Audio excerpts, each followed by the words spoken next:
Hey everybody, Earl from out of here again from the Cryptopolitan, and today's guest is Anjali. Anjali, how are you doing today?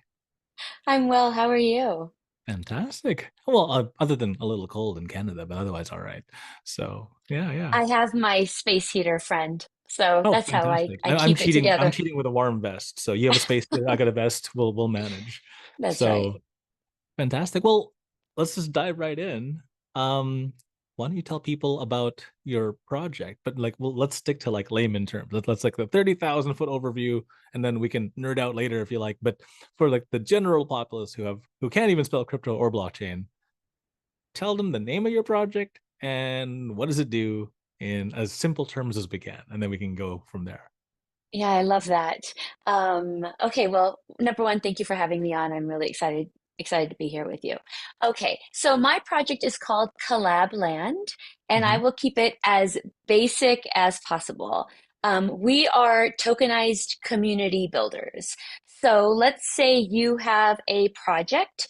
Hmm. We originally started off with DAOs. I don't know if your audience knows about DAOs, but they're groups of people that have a shared bank account that decide how to spend that money. It could be anything, any project, but all different types of projects emerge out of DAOs. So it was a time where people in DAOs needed a way to meet online in Hmm. social chats to talk about what they wanted to do together. And how Yes. do you know who owns what, who's a member and who's not a member? I mean, the beauty of crypto and blockchain is that we can read the blockchain and see who's a member and who's not a member. Yes.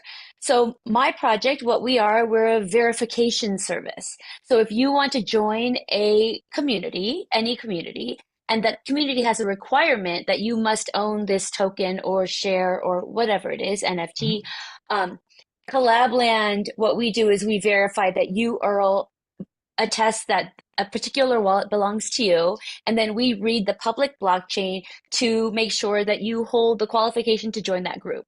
So it's really like a bouncer at the nightclub where there's a list. That list is everyone that's wearing whatever green shoes, and Right. then I'm at the door making sure everyone's got green shoes on that gets to come in.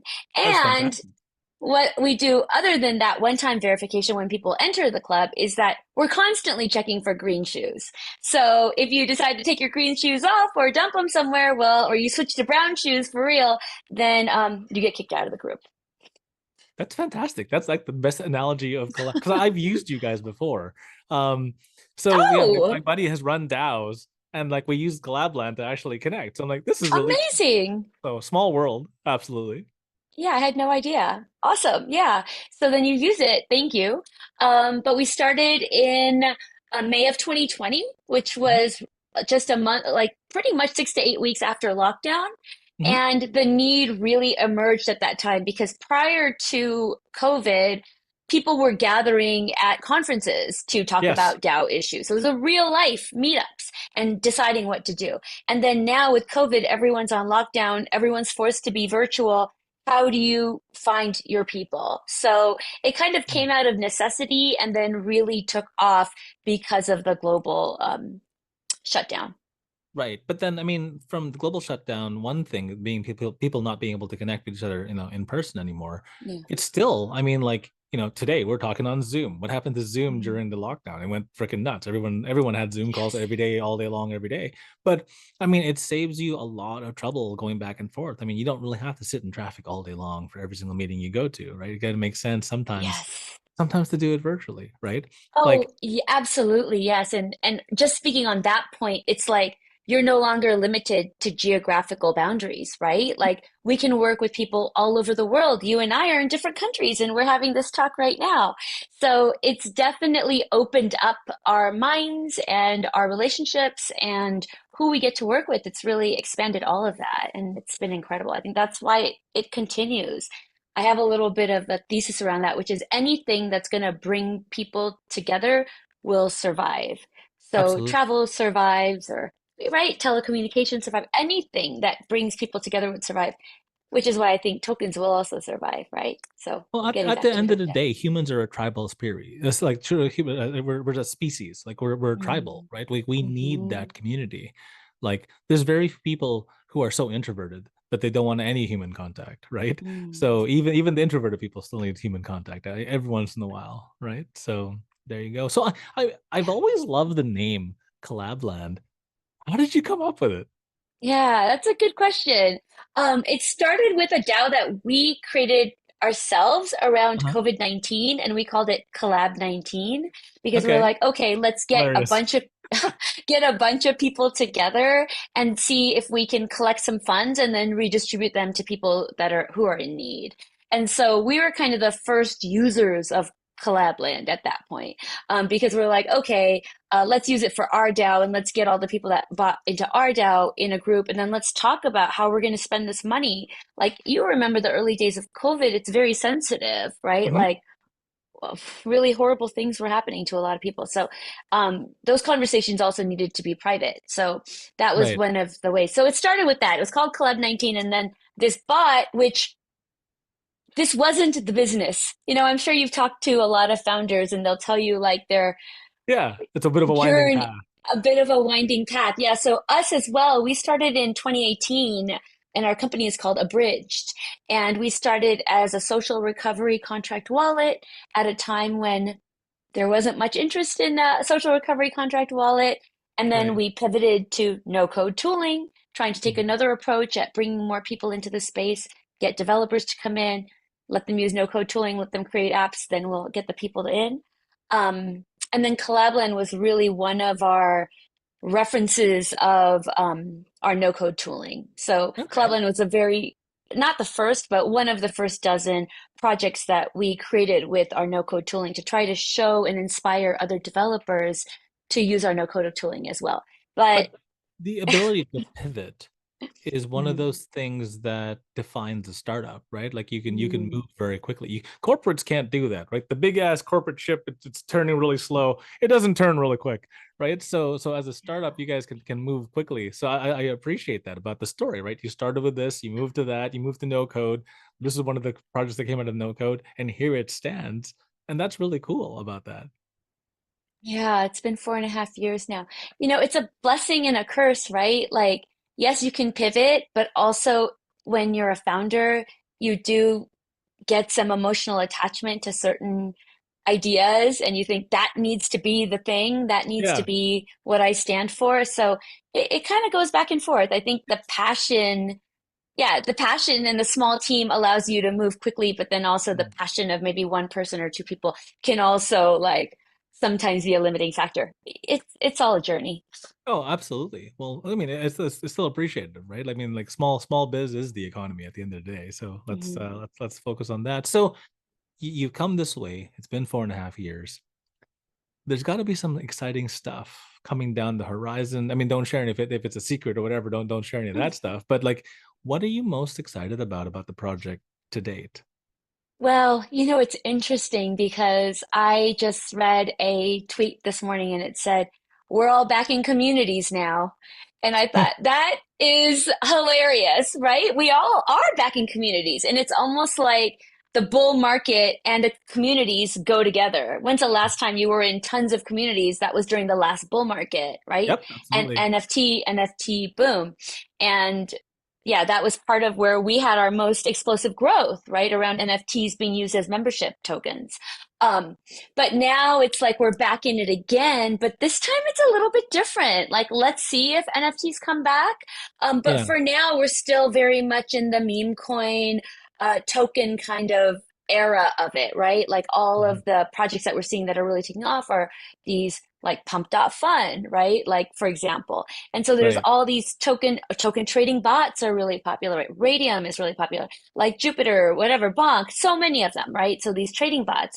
And so where we're moving next is ways we can strengthen community. And so one of the ways, well, we believe that people who come to community and come to crypto through community are in a better situation. When Mhm. you're in a community, at least you have an opportunity to meet other people who are also a part of the same project that you're a part of, which really means where you're willing to put your attention. You meet other people who are also willing to put their attention into that same project, and you can learn about the space. It is and you know how do you really onboard people into crypto? It's not Mhm. such an easy thing. There's so many moving parts. And so finding yourself anchored within a community to begin with is a really great place to start. And what we are doing next and what we're most excited about with Collab Land now moving forward is doing on-chain transactions within communities. So Okay. so you and I can be in a Discord server together, and I can actually send or receive crypto from you in a way that where you don't need two gas tokens. So there's a lot of complexity around that, but mainly the general idea is being able to have easy onboarding and being able to have deeper community relationships and bringing the bank account to the group chat. So it's Mhm. like you don't have to now go to MetaMask and sign up there and remember your seed phrase and know how to log in and download the Chrome extension and all of that.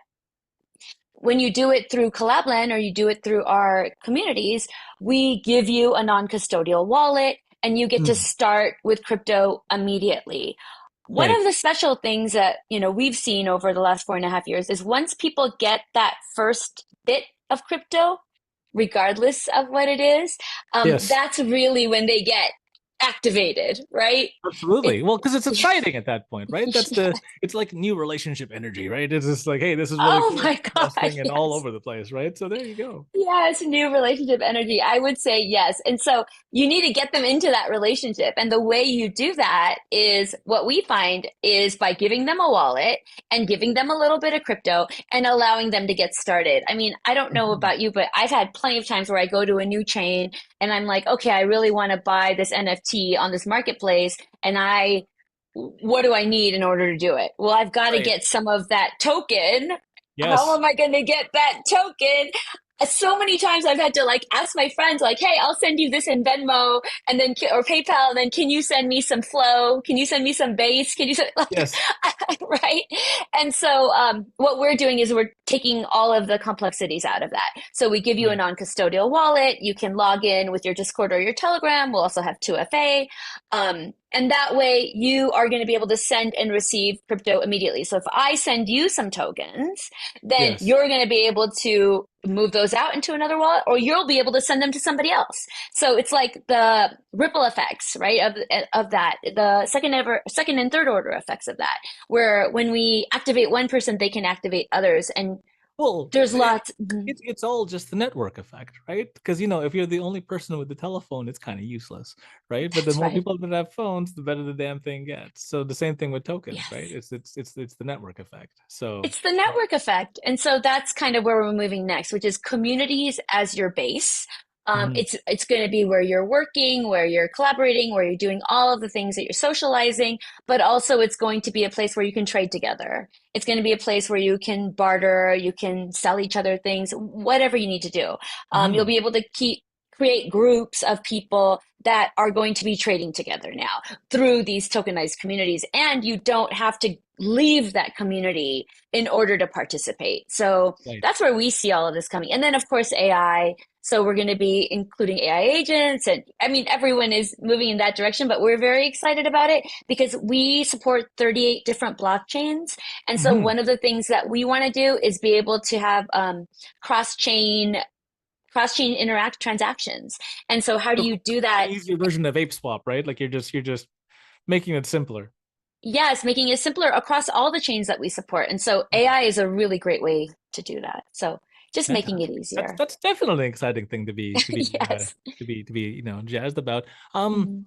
When you're not, saving the tribal communities of the world through crypto and making things simpler, what do you do for fun? What do you do when you're not sitting at your desk? You I you, will you want to go say, outside and touch grass once in a while, right? So yes, I do. We live right next to a beautiful park here in Denver. And so, yes, I definitely enjoy going to the park and walking the park. And I try to do that. This summer, there were times I was walking like 15 to 20,000 steps a day.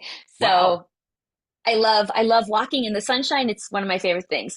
I will say this year has been pretty meme coin focused for Hmm. me. So I will say that's been a little bit taking up a lot of my interest and a lot of my downtime, even when I'm researching the tokens or finding out about the community or looking for them on Twitter or whatever all the other stuff is. And now that we have TikTok in the mix with crypto, it's Oh yeah. like there's going to be so much more to consume. Um, but yeah, I love walking, but I also love reading online reviews. I know that sounds insane, but I love reading online reviews for different things. So before I'm go, even if I'm planning a trip, like I love, love, love reading all the reviews that people are posting. So I'd say Oh, that's my, I'm a sucker for that. I am a level really? 7, level 8 Google Guide. I had that there's my confession. So I'm a giant foodie. So my wife and I go for date days every Saturday, and every time we go out, like we're trying 3 new places. So I'm adding 3 new Wow. things to Google. And because in the beginning they would give us free space for adding stuff. Mm. And then it just became a habit and it just became fun, right? So Wait, so yeah, you write the reviews? yeah, I'm the one who writes the reviews for Oh, places. I'm reading So the reviews. That's exciting. there, I'm your consumer, there totally. you go. Yeah, so I love I it. I do that before crypto. I will say maybe even the first year into crypto before things got really crazy. I do improv, so I was part of an improv team. Oh, that's so Um, cool. yeah, so I'm an improviser. It is definitely a skill that you can take into anything. I started speaking about crypto about 6 months after I started, so I was speaking at conferences. And I definitely say that being an improviser has helped a ton. Absolutely. Improv is tough. That's a good skill to have. I'm a public speaker, but I am not improv. So I don't do so good at the yes but, right? It's Yes, like and yes and I'm like, oh man, that's a tough one. Yes and I don't know what to say. And yeah. So much respect. If you could pull that off, holy cow, that's a really good skill to have. it's funny because I love, love, love doing it. Doing it is so much fun, and being out there with your team and or even with just another person and just depending on each other and it Yeah. being completely like no net is Oh pretty yeah, it's fantastic. a hell of an experience. Oh, or the one It's where like 4 people tell a story 1 word at a time. Dude, that's oh hard. yes. Oh my God. Yes, yes, yes. So you know some of the improv games. Yes, Oh, absolutely. absolutely. So Yeah. I do a lot of public speaking. So I run into people who train the public speakers, and improv is a fantastic skill set. And then there's even like singer trainers, vocal trainers, et cetera, that know all this stuff. So you kind of meet a lot of cool people along the way. So very, very, very cool hobby. Yeah. It's definitely pretty fantastic. And I've thought about how to combine crypto and improv and have thought about that. Maybe when have a little bit more time, I'll figure out how to set up some kind of workshops or I think you're something. doing it already. I honestly think you're doing it already with the amount of pivots that you've kind of shuffled through. I mean, that's very improv like, right? I mean, like Mm. that's the skill that you're bringing to the equations. That's really neat. Okay, last but not least, I'm sad now. We're almost done. So, Oh, the one more question, and the last question is: give the readership, give the viewership a reason to reach out and connect with you, and tell them where you want them to go. So, do you want them on Telegram? Do you want them on Discord? Where do you want them? yeah. Well, I think X is great. That's a great Okay, place to go. Also, just from our X bio, I will tell you Collabland and then I'll also give you mine personally. So with Collabland on X, we're at Collabland underscore, collab underscore land underscore. So that's okay, what we are on X. So collab underscore land underscore Linktree, the exact same, collab underscore land underscore Instagram, the same, collab underscore land underscore. nice. Check out what we're doing. Check out our link tree. All of our socials are on there. We have a newsletter. We'd love to have you. We talk about communities. We talk about crypto. We talk about new chains that we are bringing out and what they're about. It's just kind of a good way to learn about what's going on in the community tech, what we call community tech space.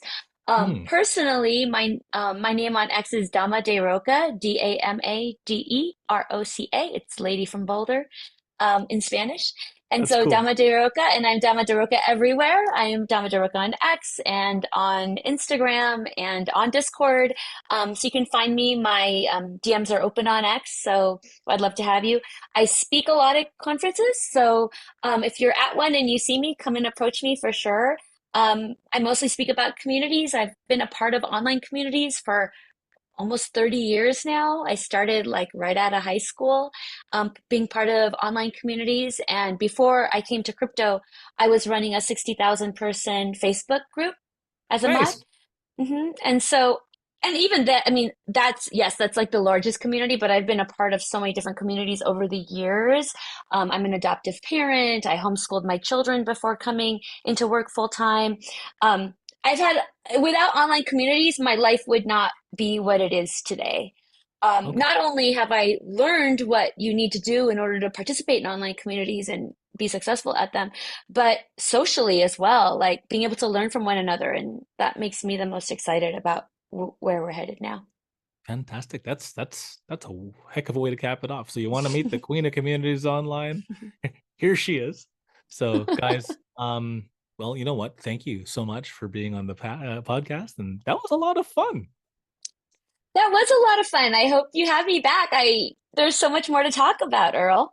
Absolutely. Yes, we'll definitely ask you to come back, but let's get this one posted, and All we'll right. see you all later.